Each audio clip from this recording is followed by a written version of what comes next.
Hi, this is Dave from the Vintage Attic. Recently, on the hunt for objects to incorporate into my lamps, I ran across a gentleman who had started collecting glass insulators with his brother 50, 60 years ago.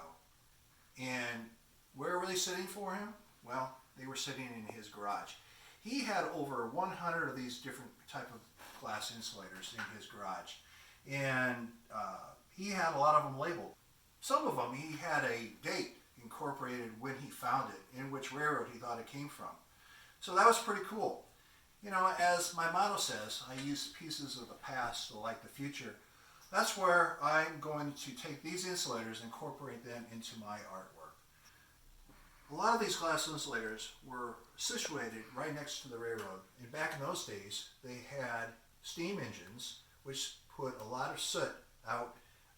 And this particular insulator is just covered with dirt and soot.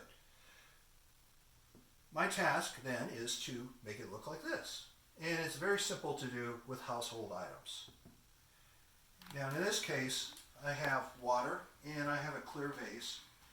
What I would do is take this insulator, make sure that I put it upside down to have the water go inside of this cavity down below. And one of the things I would have done is put the insulators in here first and then pour the water in afterwards, so I won't have any chance of chipping those insulators. And what I will use is, again, is just a simple household product called Barkeeper's Friend. Now, on YouTube videos, they also talk about using some sort of acid, but I just want to keep it simple, and I have enough time for this to be cleaned.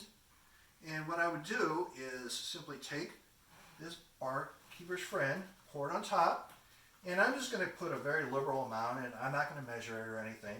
When I think I have enough, I'm going to go ahead, I could use my hand, or I'm going to use, in this case, a toothbrush, which I'm going to be cleaning with later on, and just swirl it up. You get a nice little cloudy thing to that. In 24 hours, I will take this insulator out and I will clean it. I will take a common toothbrush to get into those hard to reach places on these insulators, such as this rim right in here. I will also use a steel brush so to rub the outside with any hardened deposits. I will take a simple steel brush that you can get, a Brillo pad almost like, that you can get in your kitchen section of your grocery store or hardware store, and rub that on there. I will use a Brillo pad, and I also have some other pieces, like this is a little scouring pad. Again, I can use that in the hard to reach places. And if worse comes to worse, I use 4/0 steel wool. So that's 4 zeros steel wool.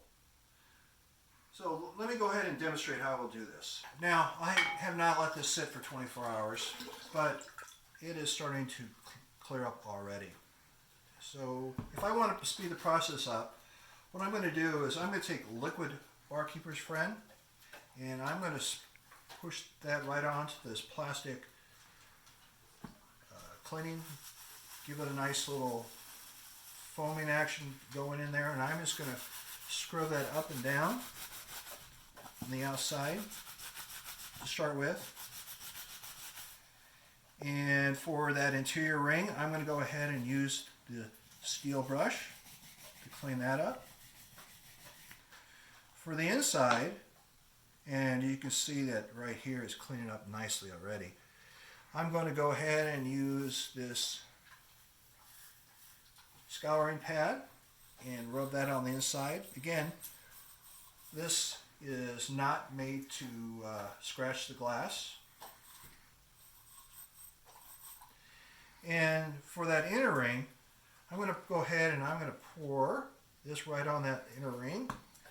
And I'm going to use this scouring pad that I cut, and I'm just going to rub that on the inside of this ring. And let me go ahead and give it a rinse.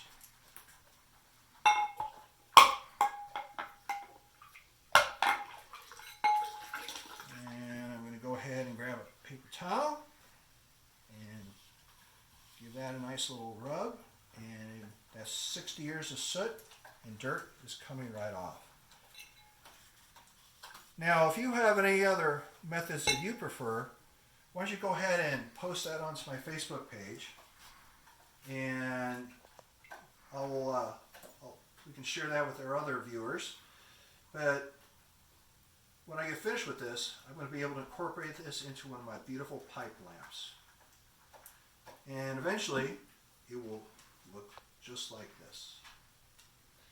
So that's all from the Vintage Addict, and I look forward to hearing your comments. See you later.